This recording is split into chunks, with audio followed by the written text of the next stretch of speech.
Buncha ko'p savol, oxiri yutqazamanmi deyman. Bugun biz shahrimiz haydovchilari orasida o'ziga xos sinov o'tkazamiz. Ya'ni ular qay darajada yo'l belgilarini yaxshi bilishadimi, yo'qmi bilib olamiz. Va albatta, to'g'ri javob berganlarga o'ziga xos sovg'alarimiz ham bor. Tezlik sahifasiga obuna bo'ling. Yo'l belgilarini qay darajada yaxshi bilasiz?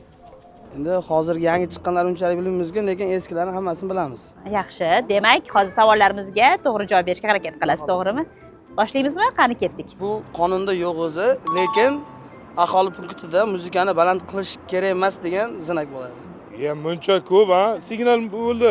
Bermasangiz ham bo'ladi. Signal cholish mumkin emas yo'l bu. Bor bunaqa belgi.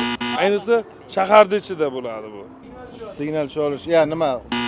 Qo'shiq baland qilish mumkin emas. Ha, signal mumkin emas. Anaqa quloqli qilish mumkin emas. Ha, ya, u saqizga ketmayapti. Nima qilish mumkin emas ekan? Nima qilish mumkin emas?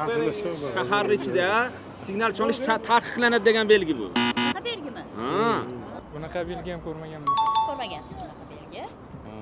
Razvilka deyiladi bu. Ikki taraf yo'nalish, ikki tarafga degan.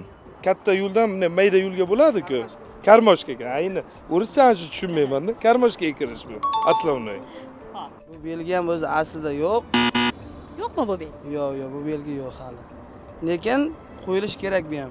Bu ham katta trassadan shu Karmashga kirayotgan yo'lda kirish mumkin degan belgida.